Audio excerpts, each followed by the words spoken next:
No episódio de hoje nós vamos conhecer a história dele, que já está aqui há quase 7 anos, tem uma filhinha, veio com a esposa, sozinho, passou por todas as fases que os imigrantes passam quando chegam aqui em Portugal, incluindo emprego, arrendamento. Ele vai contar tudo pra gente. Estamos recebendo Thiago Steffens. Muito obrigado, Thiago, pela presença aqui no J Podcast. É Thiago Steffens ou é Steffens? Cara, prazer estar falando aqui contigo. Qualquer coisa serve. É Thiago Steffens e Thiago Steffens tá de boa.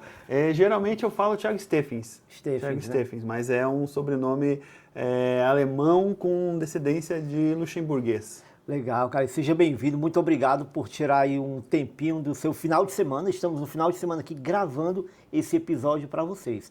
O Thiago, muita gente já conhece aí, tem um grande canal no YouTube aí, Thiago Steffens, o nome dele, uma rede também no Instagram muito forte também, e ele traz conteúdos voltados para o imigrante, né? Falando especialmente para brasileiros, mas também para imigrantes de qualquer lugar do mundo que deseja vir para Portugal.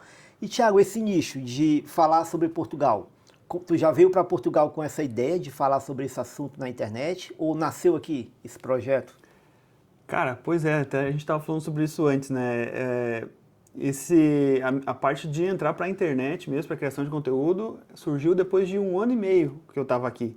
Mas antes de eu vir para cá, o meu irmão já me incentivou a criar um canal, porque ele disse assim, cara, tu tem que fazer um canal, porque quando tu chegar lá e tu relatar a tua vida, as pessoas vão querer saber, porque vai ser uma novela. Então vai ter coisa boa, coisa ruim, e isso é o que as pessoas querem saber, né? Na novela todo mundo quer saber se a pessoa vai se dar bem, se vai se dar mal. Então eu fiquei com aquilo na cabeça, mas não deu certo. Tentei ligar a câmera assim, né, antes de vir pra cá, sentei na cama, vou fazer um teste. Então liguei o telefone, oi, tudo bem? Eu disse, cara, não conseguia nem começar a falar assim, eu disse, putz, não é pra mim. Mas eu sempre tive assim uma facilidade de falar com as câmeras e tal, que sempre joguei futebol, eu sempre tinha esse envolvimento, né, de rádio fazendo cobertura, de YouTube fazendo cobertura, então já tinha uma familiaridade com isso, mas não nada de estar ali falando especificamente com a câmera como se estivesse falando com uma pessoa, né? Quando eu cheguei aqui, com pouco tempo eu já entendi que eu tinha que fazer algo diferente para ter uma condição de vida interessante, porque por meio do salário mínimo não dava, não tinha como, né? Então eu estava sempre pensando, preciso fazer alguma coisa diferente. E vendo o cenário, o mercado de uma forma geral, eu vi que a internet era o futuro. Então eu disse, cara, eu tenho que estar dentro da internet de alguma forma. Aí pensava daqui, fazer uma coisa, considerava fazer isso, não dava. Aí eu disse, a questão do canal no YouTube sempre ficou ali, sabe, matando a minha cabeça. Então eu sempre estava com aquilo ali, mas nunca tinha assim aquela confiança de criar conteúdo e fazer um canal. Aí chegou um tempo assim, depois de 1 ano e pouco aqui, né? A minha esposa foi fazer as unhas em Vila do Conde, e eu disse, cara, eu vou ficar lá, vou junto com ela, eu vou ficar fazer nada, ficar dentro do carro. O que eu poderia fazer? Eu disse, eu acho que eu vou fazer um vídeo lá no Outlet, porque aquilo ali me encantava. Eu gosto muito dessas coisas de outlet, de shopping e tal, comprar essas roupas, curta, full, e era coisa que meus amigos me perguntavam muito, sabe? Como é que é? Qual é o preço de uma chuteira de futebol aí? Qual é o preço de uma camisa, uma camisa da Nike, da Adidas? Eu disse, eu acho que eu vou fazer um vídeo assim, e fiz. E daí eu fui lá e fiz, era a época ainda de pandemia, tava eu com a máscara, simplesmente liguei o telefone e fiz, cara, eu coloquei um dia, no outro dia 500 visualizações, na outra 1000, eu disse, opa, peraí, tem alguma coisa de errado aí. Aí eu comecei a ver que eu tinha que colocar mais vídeo, daí já fiz um outro vídeo, e aí começou a surgir o meu canal, de uma forma despretensiosa. Legal. O Thiago hoje, ele tem o próprio negócio dele, tem uma agência de marketing, né?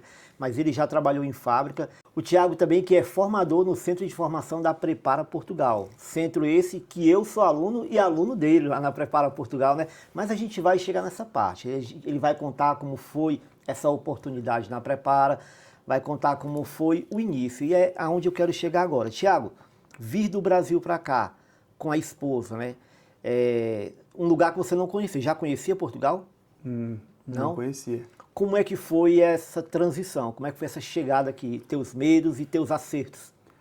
Cara, assim, também é uma questão que eu costumo dizer, né, que é muito particular de cada pessoa. E o que pode ser bom para mim pode não ser bom para ti.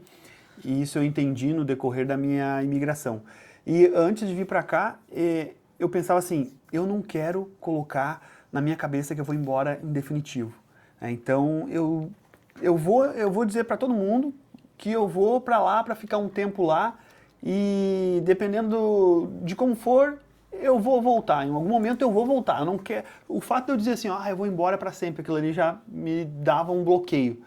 Então, foi uma estratégia que eu utilizei, né, de pensar assim, não, eu vou lá, vou dar o meu melhor, óbvio que sim, vou fazer o possível para dar certo, mas eu vou lá e se não der certo, pelo menos eu tentei, vou tirar isso da minha cabeça.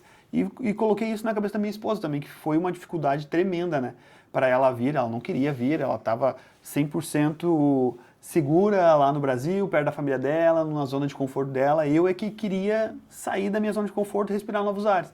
Então, quando a gente chegou aqui, ela chegou aqui chorando. Né? E nessa altura vocês eram jovens de quantos anos ali? Com a idade tua e dela na época? Eu tinha 30 anos, tinha 30 anos, 29 para 30 anos, e ela tinha 29, 28, 29. Sim. E aí a gente chegou, ficamos num Airbnb durante 5 dias, era a época que conseguia ainda vir como turista, né, e se regularizar aqui. Então nessa época tu não veio com o arrendamento certo, tu veio procurar ainda o arrendamento? O que acontece? Também é uma questão de estratégia, né? Eu costumo dizer que tudo a gente até estava falando, né, antes também, né, José? A partir do momento que eu mudei a minha percepção de mundo de uma forma geral, eu comecei a analisar o mundo sob a ótica do marketing digital, a minha vida mudou. Então eu via a importância de ter networking, de ter uma estratégia para as coisas dar certo. Então lá no Brasil eu já comecei a fazer contatos, falava para as pessoas, não tem ninguém para me indicar que pode daqui a pouco me dar uma orientação. Nunca quis ajuda, ganhar algo Sim. de mão beijada, mas orientação. E a gente sabe que quando a pessoa chega aqui e não conhece ninguém, uma orientação ela vale ouro, né? Então eu sempre estava nessa linha, sabe, de querer esse contato, aproximação de pessoas que estavam aqui. E aí então lá do Brasil eu já consegui um contato de uma pessoa que tinha uma casa, ia ficar numa casa aqui, uma casa velha por acaso, né? E ele disse, e a gente estreitou essa relação já do Brasil, eu no Brasil e ele já estava aqui, né? E aí foi isso, cara. Fiquei 5 dias no Airbnb. E depois fui para essa casa desse amigo que eu fiz na internet. Amigo Sim. do meu amigo. E como é que era a internet há 7 anos atrás, mais ou menos? Vai fazer 7, né? Como é que era a internet no nicho de Portugal? Era fácil ter conteúdo assim, ou era raro, era poucos criadores? Não, cara, até tinha alguns criadores assim, mas não era aquela coisa que mostrava a essência, assim, sabe, de uma forma geral.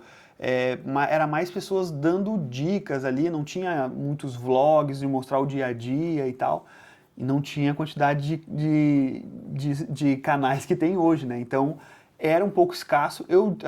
Às vezes as pessoas me perguntam, né? Eu assistia muito vídeo no YouTube, mas eu não era uma pessoa fiel, eu não era um inscrito fiel. Se tu for perguntar assim pra mim, tu te inscrevia no canal de alguém? Cara, eu não me inscrevia, mas eu assistia muitos vídeos.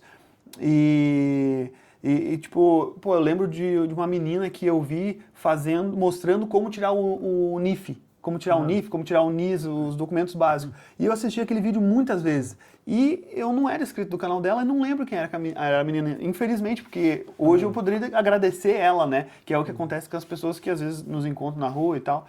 E hoje eu fico um pouco sentido com isso. Poxa, eu podia ter me inscrito no canal da menina, podia ter lembrado dela, né? E hoje agradecer, porque aquilo ali me ajudou muito, foi fundamental para mim. Então, isso é uma coisa que eu valorizo hoje, né? É isso. Se você gravou um vídeo há 7 anos atrás, como fazer NIF nisso, você pode ter contribuído com a vida do Thiago. Inclusive, tem pessoas que estão assistindo agora e não estão inscritos no canal. Esses dados o YouTube dá pra gente, a estatística de quantas pessoas estão inscritas e não estão. Então tem muita gente que assiste e não estão inscritos ainda. Aproveita, já se inscreve aí no canal, deixa o like também, que isso ajuda muito aqui o nosso trabalho, né? Mas vamos lá, Thiago, continua. Não, eu ia dizer, né, que eu tinha um cara que eu acompanhava, que eu não lembro o nome dele, mas esse eu era inscrito no canal dele. Era um barbudinho, não sei, vamos tentar encontrar esse cara aí. Ele era um barbudinho, ele falava, assim, sobre Portugal, umas coisas bem interessantes, assim, falava a realidade no ponto de vista dele, obviamente, né? E eu compactuava com várias coisas que ele falava. E eu lembro que, de tanto ver os vídeos dele, fiquei meio que familiarizado com ele, e aí teve um dia que eu tava no metro, eu olhei assim, cara, olha, será que é aquele cara? Será que não é? Daí e aí entrei no Instagram dele, eu olhei, será que é ele? Eu disse, bah, e ficava com a minha esposa, né? Ô Ju, olha aqui, será que é ele? Será que não é? E tal. Então, tipo, aquilo ali me impactou, né? E eu ter visto o cara que eu via no Brasil, dentro do metro e na minha frente ali, né, cara? Legal. Tiago, e lá no Brasil, você e a sua esposa, vocês tinham outro trabalho, obviamente, né? O teu público já sabe, porque ele já falou isso no canal dele, mas para quem não te conhece, o que vocês faziam lá no Brasil e quando chegou aqui em Portugal? Qual foi o impacto de, às vezes, não estar trabalhando na tua área? Porque eu acredito, eu não sei, eu vou perguntar agora, se tu já trabalhou na tua área quando chegou ou não? Não, né? Aqui, né? Foi trabalhar em algo diferente, né? É o mais comum que acontece muito, você chega em Portugal e às vezes vai trabalhar numa coisa que nunca trabalhou, né? Então com vocês foi assim também. Foi, cara. Como é que era lá no Brasil e como é que foi aqui no começo? A gente vem para recomeçar aqui do zero, para recomeçar a vida do zero não tem, ainda mais na época que a gente veio, né, que era possível se legalizar ainda, se regularizar por meio de ser turista. O que sobrava, vamos dizer assim, era trabalho em restaurante que contratava, né, imigrante assim. Lá no Brasil, eu trabalhei durante 10 anos numa universidade, a minha área de atuação era inteligência de mercado, uma área relativamente nova que dá um suporte para o marketing, né? Então, o meu envolvimento com marketing já é desde a minha época de graduação, que fiz administração de empresas, voltada para marketing, depois pós-graduação também. Então, lá no Brasil eu tinha uma carreira bem sólida nessa área. Eu atuei também como formador lá no Brasil, né, dentro dessa universidade, alguns cursos profissionais e tal. Mas isso para mim não importou. Quando eu cheguei aqui, eu até lembro assim que eu pensei, né, poxa, porque no início às vezes o cara bate aquela deprê, aquela insegurança, né? E tu fica pensando, poxa, o que eu estou fazendo aqui, né? Imagina, eu tinha uma carreira interessante lá, me desvinculei da universidade, né? Mas eu precisava respirar novos ares, assim, era isso que eu valorizava, né? E, poxa, mesmo tendo uma carreira interessante lá, eu cheguei aqui, cara, com graduação, com pós-graduação, atuando muitos anos na minha área, e cheguei aqui e me peguei entregando currículo em restaurantes, em padarias, supermercados. E para mim estava tudo bem, estava tudo certo. O primeiro trabalho da minha esposa, ela conseguiu com 2 semanas, numa loja de roupas. Ela ficou 2 dias lá, aguentou e saiu. Era muito diferente, que era muito... Tá doido. Nossa, assim, aí que tá. É também uma coisa que a gente tem que ser justo, né? Eu nunca trabalhei em serviços braçais no Brasil, então eu não sei o que era serviço braçal. E, por exemplo, depois que eu entrei para a fábrica, né, às vezes eu relatava para minha mãe que teve vivência em fábrica lá no Brasil, viveu a vida inteira dela trabalhando em fábrica. Eu falava para ela às vezes assim, mãe, porque tu não pode, mal pode ir no banheiro, na casa de banho aqui, né? Tu fica o dia inteiro de pé, tu não pode ficar parado. Ela disse, Thiago, é a mesma coisa que eu vivo aqui. Eu disse, olha só, às vezes a gente fala assim, porque aqui é assim, aqui em Portugal é assado e tal. É a mesma coisa, só que tu não vivenciou aquilo ali. Mas foi muito difícil o início para nós, assim. Eu lembro que às vezes eu trabalhei aqui numa empresa que é tipo de pintura de portões de alumínio. Eu comecei nesse setor aqui. E eu chegava em casa, cara, eu suava o nariz, assim, saía preto, assim, cara, tá doido, um calor infernal. Meu pai me ligava, como é que tá? Tudo certo, pai. Dor nas costas, dor nos pés, as pernas latejando, assim, nem conseguia ficar de pé direito, mas tá tudo certo. A gente também não quer passar essa insegurança para a família, né? Mas foi difícil, cara. Foi difícil, mas eu tive humildade para reconhecer que aquilo ali ia ser importante para mim e que era passageiro.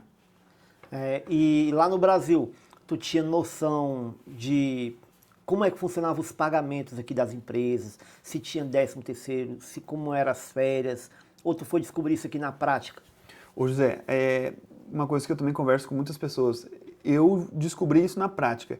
E por mais que, muito provavelmente, haviam conteúdos falando sobre isso, tem coisas que tu vai entender mesmo na prática. Vivendo. Eu posso falar para ti, posso fazer um vídeo explicadinho, tintim por tintim. Tu vai chegar no final do vídeo e vai dizer, entendeu? Entendi. Mas tu vai ver mesmo como funciona, tu vai entender de fato, passando pela situação. São casos e casos, né? Isso aconteceu muito comigo também. Eu lembro, conto também sempre essa história. Amigo meu, eu tive fui tomar um café com um amigo meu, daí ele falou assim pra mim, cara, tu tem que cuidar quando tu tiver carro, nem tinha carro, tava 3 dias aqui, quando tu tiver carro, tu tem que cuidar, porque quando tu for pra autoestrada, tu tem lá o via verde que tu não pode passar, tu tem que ir, se tu não tiver o via verde, tu tem que passar na cancela ali e tal, e pegar um ticket e pagar depois.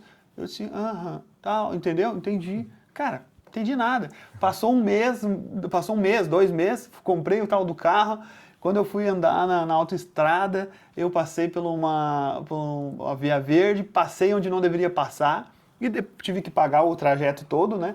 Aí depois eu fiquei pensando, depois de um tempo eu fiquei falando com a Ju, minha esposa, seu Ju, sabe o que o Igor falou aquela vez, cara? Aquela vez lá na casa dele, de via verde e tal? Foi o que aconteceu com nós. Entendeu? Então, tipo assim, tu tem que às vezes passar pela situação pra aprender de fato. Mas não lembro de ter visto esse tipo de conteúdo. Certo. E assistindo os teus vídeos, Thiago, a impressão que você passa é que você é um cara muito seguro, que tu gosta de saber onde está pisando, né? É tanto que tu sempre mencionou nos vídeos que a fábrica era uma segurança para ti. Tu gostava daquele contrato porque te dava uma segurança ali. E hoje, você passou quantos anos na fábrica? 6 anos. 6 anos. 2 fábricas. 2 fábricas, né? Isso também é um ponto a ser valorizado, porque quem tem longevidade numa fábrica, financeiramente é melhor, né? Do que você ficar trocando de emprego. Então isso é muito bom.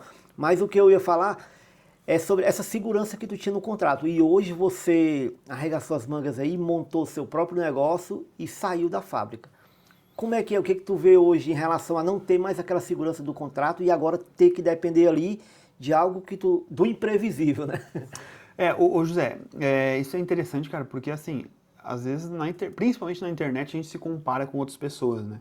E cada um tem o seu tempo. Isso, quem entende isso vive mais leve, né? Se a gente for pegar um caso de várias pessoas aqui que eu posso citar, teve gente que chegou aqui com 1 ano, trabalhou numa fábrica, no outro ano abriu seu próprio negócio, está até hoje, está 5 anos, 6 anos, está consolidado e está tudo bem. Eu precisei de 6 anos para ter essa segurança. Porém, quando eu estava trabalhando em fábrica, eu também estava criando conteúdo. Então, eu tinha essa segurança para poder trabalhar em fábrica, sabe? Então, eu não dependia só do meu salário da fábrica, entendeu? Então, a minha vida estava confortável. Eu estava trabalhando em fábrica, tinha um contrato, tinha uma rotina e estava criando conteúdo. E junto a minha esposa também trabalhou muitos anos aqui, depois que ela ganhou o bebê que ela parou de trabalhar. Mas então a minha vida estava tranquila, porque eu tinha essas fontes de renda, sabe? E até aí por isso que muitas pessoas falam, mas tu é acomodado e tal. Cara, não é que eu sou acomodado, é que a minha vida estava segura, estava tranquila, estava numa zona de conforto. Então imagina uma pessoa que chega aqui do zero e com 1 ano e meio, com 2 anos aqui, já tem uma vida confortável, uma segurança. Eu vou manter até onde eu ver que dá. Mas dentro nesse período aí, eu nunca fiquei parado. Eu sempre busquei o máximo de informação, de conhecimento. Como eu disse, no primeiro ano eu já entendi que eu precisava de alguma coisa diferente para não depender do salário mínimo de Portugal. Então eu estava sempre ali buscando alguma área para me especializar, para ver o que era interessante. E hoje eu tenho uma profissão aqui também, né? É claro que hoje a minha fonte de renda hoje, vamos dizer que vem 90% do marketing digital. Esses 10% é da formação presencial que eu dou na Prepara Portugal, mas que está ligado ao marketing digital, porque é o curso de marketing digital e planejamento estratégico, né? Sim, inclusive esse curso que o Thiago está falando é o curso que eu faço na Prepara Portugal, e eu super recomendo você se qualificar em Portugal, né? Porque, como o Thiago disse, depender de um salário mínimo é muito complicado. E hoje em dia não, acho que foi sempre assim em Portugal, a maioria dos empregos é um salário. Se você não tiver ali uma profissão qualificada, com um cargo a mais, uma qualificação a mais, vai ganhar um salário mínimo, vai depender de hora extra para poder aumentar o ordenado. E com uma formação, como o Thiago falou, e você consegue, claro que não é a curto prazo, não é de um dia para a noite. Você vai ter que estudar, se qualificar para poder subir de nível, subir um degrau, que é o que nós estamos fazendo. O Thiago é meu professor, eu sou aluno, mas ele também estuda para ele poder subir de nível, né? Exatamente. Então, ninguém para. Aqui em Portugal, o que eu percebi é que se a gente continuar estudando, evoluindo, a gente tem retorno quanto a isso. A gente tem vários exemplos de muitas pessoas que a gente conhece aqui que conseguiram ir subindo de nível, aumentando ou ampliando a sua qualificação. Ô José, e é importante tu falar isso, cara, eu até complemento dizendo o seguinte, hoje, com o aumento do custo de vida, a inflação que está pegando aqui em Portugal, tu tem duas opções. Ou tu aceita viver com o básico, e aí tu vai viver sempre no limite, ou tu vai buscar uma forma de ganhar mais, vai buscar uma profissão que paga mais. Hoje tu tem essas duas opções. E eu, particularmente, vejo que isso está acontecendo na prática. Os imigrantes, principalmente, né, brasileiros, eles entenderam isso. Então, cara, quando eu estava trabalhando na fábrica, eu via muita gente saindo da fábrica para trabalhar como caminhonista, para trabalhar em TI, fazia curso, né, que a gente está falando aqui, trabalhava com um soldador, que também dá para fazer curso. Então, quem entende isso tem uma grande possibilidade de ter uma condição de vida mais interessante. Portugal é um país maravilhoso para se viver, tem muita qualidade. Nossa, cara, é demais. Eu sou suspeito de falar porque eu amo viver aqui, mas eu não vivo com salário mínimo. Quem vive com salário mínimo e quem vive muito tempo com salário mínimo provavelmente não vai gostar tanto de Portugal como quem tem uma condição de vida um pouco melhor. E, como tu falou, é possível. O importante é saber que é possível tu conseguir. Então imagina, pô, quantos imigrantes brasileiros, né, às vezes as pessoas dizem, mas o Portugal não é um país bom, não sei o quê, tem muito defeito. Cara, tem mais de 1 milhão de brasileiros aqui. Se fosse tão ruim assim, não ia ter essa quantidade toda de brasileiros. A questão é que as pessoas têm que entender como funciona o país e correr atrás e saber que tudo depende do seu esforço. E é aquilo que a gente também falou antes, né? O que é bom para mim pode não ser bom para ti. Então, isso tudo faz parte do negócio. Exatamente. E quando você arrisca a sair da sua zona de conforto, né? Tipo, tem um contrato aqui, mas eu vou largar meu contrato e vou trabalhar por conta própria. Vou montar uma empresa de limpeza ou uma empresa de alguma coisa. Tem que saber que também vai precisar de informação, vai precisar de um preparo. Exatamente. O Thiago postou um vídeo um dia desse falando sobre o seguro, não é isso? Que tem que ter. Então, é algo que às vezes você acha que é que nem no Brasil, é só abrir o MEI e pronto, e fazer uma notinha fiscal ali de vez em quando, mas aqui em Portugal é diferente, né? Então fala aí pra gente o que tu tem aprendido com essa tua nova fase de empreendedor. Cara, assim, ó, eu só saí da fábrica quando eu entendi que eu estava consolidado dentro de uma carreira, que é a gestão de redes sociais. Né? Que aí, a partir do momento que eu vi que era uma profissão interessante, comecei a buscar o máximo de informação sobre ela, comecei a me especializar, e eu vi que era interessante. A partir do momento que eu criei uma rede de clientes interessante, bom, agora eu consigo pagar minhas contas, estou de boa, e o tempo que eu estou na fábrica, se eu não tiver esse trabalho, esse tempo que eu estou na fábrica, que vai estar livre para mim, eu posso atuar em outras áreas ou outras frentes que vão me aumentar a minha fonte de renda e que eu vou ganhar o que eu estava ganhando na fábrica.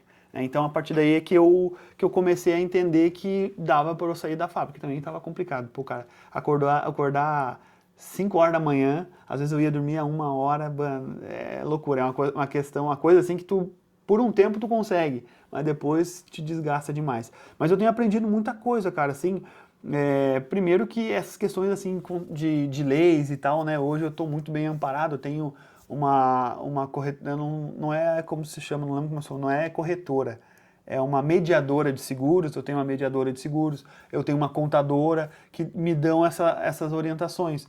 Então isso me ajudou muito. Essas questões assim, pô, cara, tu tem que ter um seguro. Da onde que eu ia saber que ia ter que ter um seguro? Né? Já é um gasto a mais. E aí, bom, sabe, tu tem um seguro. Ok, eu vou ter que ir atrás desse seguro. Quanto que custa? Tanto. Mais um gasto. Outro ponto. Bom, tu emite fatura. Ok, mas tu tem que emitir fatura, tu não pode emitir acima de 50% ou 40%, não tenho certeza, somente para um cliente. Tem que ser distribuído, porque senão gera um vínculo empregatício. Tudo isso são questões que tu vai aprendendo no dia a dia, né? Mas hoje eu posso dizer que eu tô com uma vida assim muito confortável, porque principalmente eu tenho um tempo de qualidade com a minha família. Então hoje eu, com essa minha profissão e juntamente com a criação de conteúdo, eu consigo ter uma flexibilidade de horários muito bom. Então já tô, assim, não tá há muito tempo, tá? Tô há 2 meses que eu tô nessa área aí trabalhando sozinho, mas já consegui pagar Mas as é contas. 2 meses na prática, mas o teu projeto, o teu planejamento já havia muito antes, né? Muito, Estudando, cara. se preparando, comprando equipamento. Exatamente, isso é uma coisa que eu via muito na internet, né? Cara, as pessoas falar que é fácil, dizer que tu consegue logo, tem esses gurus da internet que a gente fala, né? Cara, não confia, não tem, na vida nada é fácil, tu vai levar uma semana, um ano para conseguir, não tem, cara. Então, às vezes a pessoa tá com o psicológico meio abalado ali, né? E tá infeliz com a vida dela e tal, e vai ver uma pessoa falando aquilo ali, né, que é fácil, que em um ano tu consegue, que em 6 meses, de 0 a 100 mil em uma semana, em 7 dias, pô, tu cai, né, no conto do vigário, porque tu tá abalado, e tu vai ver, bom, na prática não é nada disso. Então, tudo na vida se constrói, a gente que não vem de uma família rica, né, se constrói devagarinho, tu tem que ter uma base, e demora tempo para tu ter uma base, se tu trabalhar honestamente, né. Então deixa eu... lembrei aqui de um vídeo teu. Tu falou uma vez que casou com 2 mulheres. Ele vai contar essa história aqui, casou com 2 mulheres. Mas eu queria falar de 2 Tiago. Tem um Tiago, antes de ser pai, que trabalhava ali na fábrica, que dedicava o tempo dele ao trabalho, final de semana ao lazer, tudo bem. E depois que tu virou pai, tinha uma parcela do teu tempo tinha que ser para filha. Então, como é que foi viver esses 2 momentos? E aí foi aonde virou a chave para tu, preciso mudar. Eu preciso sair da fábrica, fazer alguma coisa diferente. Exatamente, cara. E aí foi uma mudança muito drástica, né? Quando eu virei pai. E eu costumo dizer, era o meu sonho. E hoje, com a vivência de ser pai, eu digo, cara, se tu tem o sonho de ser pai, mãe, né? Tudo bem. Agora, se tu quer ser pai, mãe, né, quer ter um filho só porque dizem que esse é o caminho correto que tu tem que seguir para se inserir na sociedade, não tenha, porque um filho muda drasticamente a tua vida. E é uma responsabilidade muito grande, né? Então, eu amo ser pai, era meu sonho, como falei, mas mudou a minha vida. E aí eu ficava pensando, né, poxa, cara, eu tô com a vida tão corrida, às vezes eu mal consigo dar atenção para minha filha, né? Às vezes assim, pô, até colocar para dormir, a minha esposa tinha que colocar ela para dormir para eu estar fazendo outra coisa. Então eu via que aquilo ali era importante eu estar mais próximo dela, né? Então isso também foi uma outra coisa que me motivou a buscar ter um pouco mais de liberdade, né? Mas ao mesmo tempo aumentou a minha responsabilidade porque, poxa, querendo ou não, eu tenho uma filha, então eu não posso trocar o certo pelo duvidoso, né? Eu tenho que pagar minhas contas, tenho que dar o melhor para minha filha, então isso também foi um ponto muito importante, né? Sim. E a questão de casar com 2 mulheres? Conta aí pro pessoal. Pois é, isso aí também foi uma estratégia que eu utilizei para algo que a gente trata muito no marketing digital, né? Então eu pensei o seguinte, bom, se eu falar simplesmente que a Ju não queria vir para cá e depois, quando ela teve a Alice, ela mudou de opinião, e a percepção também sobre Portugal, tá, as pessoas dizem, ok, então como que eu vou entregar essa mensagem impactando as pessoas, né? Foi aí que eu usei, bom, vamos usar umas estratégias de marketing, né, que a gente vem aprendendo, e aí eu contei essa história sobre o olhar do marketing digital, onde a gente chama atenção por algo, por uma fofoca, né, e depois quebra o padrão. Então eu comecei contando, né, que eu namorei com duas mulheres, só que na verdade era só uma. E comecei namorando com a Ju, que não gostava de Portugal, que não queria vir para Portugal. Eu lembro que quando a gente fechou 2 anos aqui, nós estávamos indo para um aniversário de uma amiga nossa, e a gente estava no caminho, a gente estava falando, olha, o que nós vamos fazer? Ela vai antes, eu vou depois, ou vamos juntos? O que nós vamos fazer para se reestruturar no Brasil? Eu já estava pensando na nossa volta, porque ela não se adaptava. E aí depois, com 3, 4 anos aqui, nasceu a nossa filha. E quando ela nasceu, cara, aí eu terminei o meu namoro com aquela Ju, que não gostava de Portugal, e comecei a namorar com a outra Ju, que hoje não troca Portugal por nada desse mundo. Se falar assim, ó, Thiago, a mesma vida que tu tem aqui em Portugal, tu pode ter no Brasil. Eu ia amanhã pro Brasil. Eu ia amanhã, porque eu queria voltar. E a pergunta pra Ju, ela não quer voltar. não volta de jeito nenhum. Quando eu fui até pro Brasil, a 2025 para 26, eu acho que é, 24 para 25, enfim, eu disse assim, pá, falei pra ela, pô, Ju, olha só que massa a vida que a gente tá vivendo aqui no Brasil, será que não era se a gente ficar? Assim, ó, tu quer ficar, tu fica. Eu e a Alice estamos indo. Então foi isso, foi sobre essa ótica do marketing digital que eu contei essa história de uma forma diferente, né? E eu pedi pro Thiago falar isso porque aqui, gente, é muito normal a gente, às vezes, reformular nossas ideias. A gente está vivendo algo muito novo e, às vezes, você se pega pensando em algo que anos atrás você não pensaria. Então, a gente muda muito aqui em Portugal mesmo. Hábitos, costumes, convivência com pessoas diferentes, faz a gente também ter hábitos novos e é super normal na vida de todo imigrante. Exatamente. Agora, Thiago, tem pessoas que estão assistindo aqui a gente, que tem um negócio aqui em Portugal, que tem empresas, que tem um bom produto, mas não anda, está ali estagnado. Às vezes, por falta de um marketing.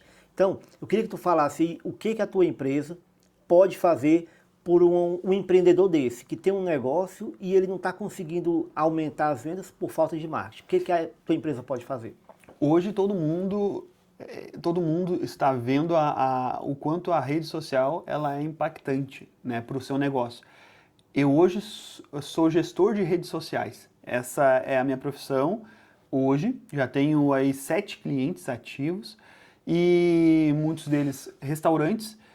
Imagina, eu tenho um restaurante, tem mais restaurantes, mas um deles que é o mais impactante, ele está localizado num local com baixo fluxo de pessoas e ele se mantém e tem lucro também e tem um bom desempenho no restaurante, no dia a dia, exclusivamente por causa do trabalho que é feito na rede social. Então, às vezes a gente pensa assim, pô, vou contratar um profissional para cuidar das minhas redes sociais ou até mesmo do marketing, né, que envolve muito mais coisas. Ah, não, mas eu não tenho grana para isso, ou o meu orçamento está apertado. Pronto. O que as pessoas têm que entender hoje é que as redes sociais elas deixaram de ser um luxo. Hoje é uma necessidade básica. Se tu não tem uma rede social, a chance de tu não sobreviver na questão do negócio é muito grande. Então, só que tu tem que enxergar que isso é um investimento, não é um custo, né? Então é a mesma coisa, pô, o meu restaurante precisa de uma pessoa para lavar os pratos. Tem duas escolhas. Ou tu mesmo vai lavar o prato, ou tu vai ter que contratar um profissional. E é basicamente seguindo nessa linha que eu falo da questão das redes sociais. Hoje eu tenho uma agência que ela engloba toda a questão de marketing, né? Mas focado em mim é a parte da gestão das redes sociais. Então hoje um restaurante que precisa ter uma presença no digital forte, a gente está aí para fazer essa consolidação nas redes sociais, né? Para ter uma presença no digital exatamente, como eu falei, forte, ativa, para que impacte o dia a dia do restaurante. Com base em roteiros estratégicos, né? Vídeos. Então, tu tem que entender que tem vídeo que vai educar a pessoa ou vai educar o teu cliente, tem vídeo que vai fazer as pessoas encontrarem o teu restaurante. Então, existe dentro dessa estratégia de marketing toda uma estrutura de vídeos e de opções de conteúdos que tu vai ter que estar ali alternando no dia a dia. Então vai ter vídeo que se tu focado em restaurante, bom, vai ter vídeo que eu vou ter que focar num prato que está na promoção, que tem que tem a margem de lucro maior, então eu preciso focar nesse produto. Esse outro produto, ele não tem uma margem de lucro boa, mas a gente precisa promover ele porque vai chamar pessoas para o nosso restaurante que depois vai impactar nos outros produtos. Então toda essa estratégia por trás do marketing, né, é o que a gente pode estar vindo a contribuir. Além disso, hoje eu também, dentro da gestão das redes sociais, eu tenho o serviço de Filmmaker Mobile, né? Então o que é o Filmmaker Mobile? É aquele profissional que com um telefone consegue entregar um vídeo altamente profissional, com uma qualidade interessante, mas não só isso. Hoje a gente também estava falando, né, antes de estar gravando aqui, hoje o simples virou a atração. Então, quanto menos conteúdo assim, muito elaborado, muito editado, é o que prende a atenção das pessoas. Porque as pessoas estão cansadas dessa coisa muito superficial, né? Entender que as redes sociais, elas são feitas de pessoas para as pessoas socializarem. Então, as pessoas não querem se comunicar ou absorver um conteúdo de um restaurante. Elas querem ver a vida de uma pessoa por trás do restaurante. E esse é o pulo do gato, vamos dizer assim, na rede social. Então, com essa frase aí que ele falou, eu entendo que a pessoa tem que dar a cara na internet, tem que aparecer muitas das vezes, né? Aí é que está um outro ponto, né, que a gente fala do marketing digital, né? Hoje, um empresário ele tem duas opções. Ou ele, se ele não gosta, né, porque tem muitas pessoas que não gostam de aparecer, ou ele vai ser o influenciador do próprio negócio dele, ou o negócio dele tende a ficar para trás. É muito difícil um restaurante ele ter um bom desempenho nas redes sociais se não tiver uma pessoa por trás, se não tiver uma cara por trás. Então, às vezes a pessoa vai falar assim, o empresário, mas eu não gosto de aparecer, eu tenho vergonha, eu tenho isso, aquilo, não tem como. Pronto, tu tem duas opções, né? Ou tu te adapta, ou tu vai ficar para trás. Aí a gente faz até uma analogia a essa era da tecnologia. As pessoas com maior idade, elas tinham uma certa dificuldade para se adaptar a essa era da tecnologia. E elas tinham duas opções. Ou elas se adaptavam, ou elas ficavam para trás. Então hoje a gente vê muitas pessoas com uma idade mais avançada que paga a conta na internet, que não fazia isso antes, que entra num carro de uma pessoa, né, num Uber, que não fazia isso antes, então é se adaptar. E pessoas com mais idade, 60 anos, que fazem curso também, que tem alunos com mais 60 anos na Prepara Portugal. Então é isso, ter um certo rejuvenescimento intelectual de muita gente, né? Exatamente. Então, você que tem uma empresa e que precisa disso, precisa desse trabalho, pode falar com o Thiago, o Instagram dele está aí na descrição. Enquanto tu falava, Thiago, estava passando aqui um pouquinho do trabalho dele, muita gente já viu aí, então é esse o tipo de trabalho que o Thiago faz.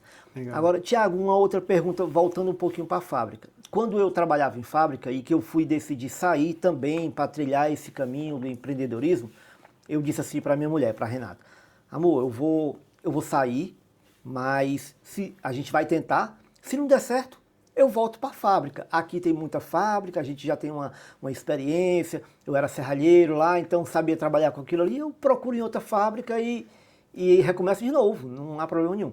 Passou isso pela tua cabeça também ou não? Sim, cara, com certeza. Também. Tu sabia que, não, se não der certo, eu tenho... Porque tu fez curso também em fábrica, não foi? Tu fez curso de CRC também? Não cheguei a fazer curso de CNC. Eu trabalhei como CNC. Então, é uma profissão um pouco mais elevada, né? Que ganha um pouquinho mais. Exatamente. Isso foi uma das coisas que me deu segurança para tomar a decisão de sair. Foi uma coisa que eu e a Ju comentamos, né, minha esposa. Olha, se não der certo, hoje ela não trabalha, hoje ela tem vamos dizer assim, o prazer de ficar em casa cuidando da minha filha, né? E ter essa oportunidade é importante para nós, né? De estar com a minha filha, pelo menos nesses 3 primeiros anos, né? Da minha filha. Mas foi uma coisa que ele falou, olha, se não der certo, eu volto para trabalhar em fábrica, ela volta a trabalhar e eu, né, com um pouquinho que a gente tem, a gente vai viver e aí a gente vai se reinventar de novo, mas essa possibilidade de ter essa humildade, né, na cabeça da gente é importante, porque tipo assim, tu vai ficar pensando, mas eu vou voltar, vou dar um passo atrás, o que as pessoas vão dizer? Olha a quantidade de julgamentos que vai ter, porque não deu certo, tudo bem, tá tudo certo, e isso não vai mudar nada na minha vida, né, o que vai mudar é o dinheiro que está entrando de forma honesta, né, isso sim. Agora, a parte de julgamentos, cara, isso, quando eu cheguei aqui em Portugal, isso mudou totalmente para mim, sabe? Que eu comecei a entender que aqui até foi uma coisa que me deixou mais leve, porque quando eu cheguei aqui, cara, eu andava de metro, eu andava de a pé, eu não tinha uma condição de vida que eu tinha no Brasil, porque eu até estava recomeçando, e estava tudo bem, ninguém estava nem aí para mim. Aí isso foi uma coisa que me deixou leve, sabe? Porque no Brasil... e acho que isso é normal em qualquer país, quando tu nasce naquele lugar ali, tu cria uma rede, né, de contatos e tal, gera aquela competição entre si, né? Então, o fulano tem que dar certo na vida, por que será que ele está dando certo? Será que ele tá vendendo alguma coisa ilícita? Se der errado eles vão falar e se der certo vão falar. Exatamente, é normal. Aí tu vai ver um cara que colocou uma hamburgueria, no outro dia, no outro mês ele tá com um carrão. opa, peraí, ele botou uma hamburgueria, vamos colocar uma hamburgueria também. Mas ele não sabe o que se passa, né, o dia a dia de uma hamburgueria, os desafios. Eu digo isso tendo um exemplo aleatório, né? Então, às vezes, as pessoas começam a julgar. Ah, mas do dia para a noite ele começou a ganhar dinheiro. Tem coisa errada aí. Então, é uma competição, assim, muito forte que eu sentia. Aí, eu tenho que ter um carro top para mostrar que eu tenho condição.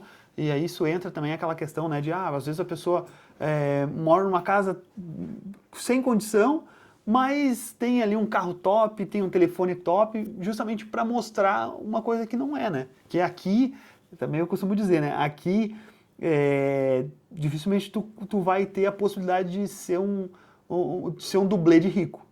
Aqui, ou tu tem, ou tu não tem. Então, se tu vê hoje uma pessoa, um imigrante com um carro bom, com uma casa e tal, é porque ele tem condição. Porque se ele não tiver condição, ele não consegue manter aquilo ali. Consegue manter, né? Exatamente. Então, quando tu chegou aqui, aquele anonimato ali inicial, pra ti foi bom. Muito bom, E cara. depois tu passou a ser famoso, né? Como é que é ser famoso? Famoso, porque eu vivo essa situação que eu vou falar pro Thiago agora, é de às vezes a gente passar na rua e ser reconhecido, uma pessoa vir e querer tirar a foto. Como é que é isso? Isso acontece muito contigo? Eu acredito que mais do que eu, com certeza. Ô José, aí que tá, cara. Eu não gosto dessa palavra famoso, sabe? Porque ela é um pouco assim, parece que gera uma superioridade.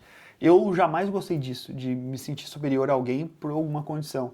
Então, essa parada de, é famoso, eu tenho um certo bloqueio com essa palavra, assim, sabe?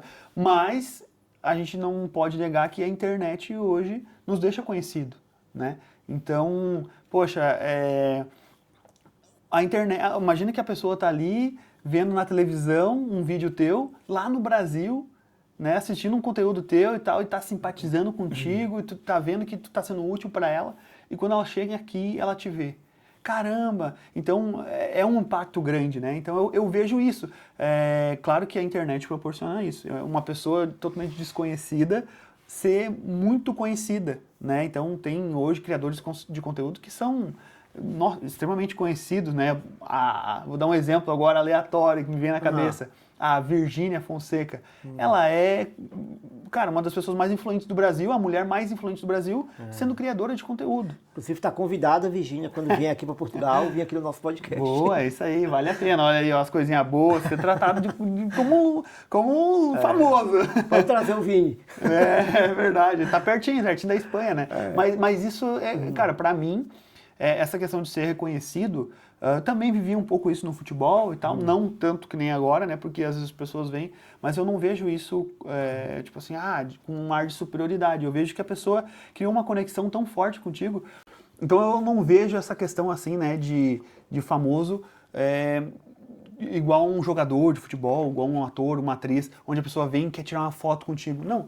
No meu caso, a pessoa, ela quer contar a história dela, quer dizer o quanto o quanto eu ajudei ela, o quanto eu impactei na vida dela, né? E quer tirar uma foto, por exemplo, porque justamente tem essa conexão, essa familiaridade comigo. Cara, as pessoas vêm e falam comigo assim, parece que eu já sou teu amigo e tal, porque tu tá na minha casa. E é isso, entendeu? Então, essa fama que eu sei que a internet dá, não é essa fama assim sabe, de ser um ator ou uma atriz e tal, uma pessoa que quer tirar uma foto contigo só por ter uma foto. Não, a pessoa às vezes tem uma foto... reconhecimento, né? Exatamente, porque eu fui de alguma forma eu ajudei ela na trajetória da vida dela. Com certeza. Inclusive o Thiago contribuiu muito pro meu canal, Thiago. Por quê? É mesmo? Que legal. No Brasil eu não te assistia. Eu vi alguns vídeos teus no Brasil, mas eu não me interessava pela cidade de Vila Nova de Famalicão. Então o nome Vila me afastava, porque eu achava que era uma cidade pequena. Então eu não queria uma cidadezinha, uma vilinha, eu queria uma cidade que tivesse uma estrutura. Então eu vim para Portugal, morei em outra cidade, comecei a ver teus conteúdos, comecei a ver a cidade, os inscritos começaram a falar de Vila Nova de Famalicão. E aí foi quando eu vim conhecer Famalicão e eu gostei. Aí eu comecei a assistir teu conteúdo muito. Aí eu percebi, toda vez que eu pesquiso Famalicão, aparece o Thiago. Olha aí. Aí o que eu fiz? foi colocar Famalicão em tudo. Capa, título, na fala, comecei a falar sobre Famalicão, falar. E isso ajudou muito ao canal ranquear. Então hoje, quando você pesquisa Famalicão, aparece o Thiago, logo em seguida vai aparecer o meu. E isso é muito bom, porque quem está pesquisando essa cidade, assiste o teu vídeo, logo em seguida está aparecendo ali a minha thumb, ele clica no meu, e eu peguei uma certa carona no teu canal, né? Legal. E isso foi muito bom. Mas isso tudo é uma estratégia que tu usou e se tu conseguiu, é mérito teu. E também porque eu me apaixonei pela cidade. Quando eu não gostava do nome Vila Nova de Famalicão, que eu achava que era uma vila, mas quando eu conheci a cidade, aí eu vi. É uma cidade fantástica, muito boa, e me encaixei, né? Tudo deu certo aqui pra mim, graças a Deus. Boa parte dessa história vocês vão ouvir lá no vídeo do canal do Thiago. É verdade. Aí, Thiago, falando só mais um pouquinho sobre o julgamento, que a gente usou essa palavra julgamento. Como é que é a questão de haters no teu canal? Isso tem no teu canal? Já teve ou não tem mais? Como é que é? Como é que tu lida com isso? Quem cria conteúdo... Tem que ter, né? Não tem. É como se tu vai fazer um bolo, né? É um ingrediente do bolo, o hater, né? Então, por que tem um hater? Porque tu não vai agradar todo mundo. Nem Jesus agradou a todo mundo. Imagina tu que é um mero cidadão, né?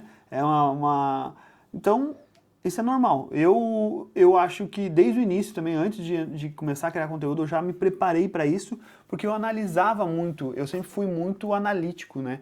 Então eu analisava os canais, criadores de conteúdo, como que eles lidavam com haters e tal, e via que isso era normal, que era comum. Tem até um cara lá no Rio Grande do Sul, que é um criador de conteúdo, que ele era jornalista, depois ele saiu, né, para criar conteúdo, e eu lembro que um cara falou para ele, assim, ó, ele trabalhava numa rádio bem conhecida lá no Rio Grande do Sul, e o gerente da rádio, que também participava ali do programa, né, ele começou a falar as características de cada pessoa. Daí ele disse assim, o fulano é 90% de qualidade e 10% de esforço. O outro é 50-50. Aí quando ele chegou nesse cara, ele disse, esse aqui é 30% de qualidade no trabalho. Não é qualidade, mas eu digo assim... Competência? Competência pode ser, enfim. Competência, qualidade no desempenho da criação de conteúdo do profissional e 70% força de vontade. Eu disse, eu me encaixo nesse cara. Porque eu acho que eu sou 70% força de vontade e 30% naturalidade, sabe? Nesse sentido, assim. E aquilo ali me marcou muito. E esse é o ponto que eu chego também. Bom, eu tenho que saber lidar com as pessoas que não acreditam no que eu estou falando, as pessoas que acham que eu estou mentindo, porque isso é normal. Quando a gente fala de imigração, pior ainda, né, cara? Porque a gente tá ali falando, dando a nossa opinião por meio do que a gente está passando. Eu também estava falando com o José antes. Cara, eu tô há 7 anos aqui, eu nunca sofri xenofobia, nunca fui mal atendido, já fui. Essa era a próxima pergunta. Como é a tua convivência com os portugueses? Né? Pode falar.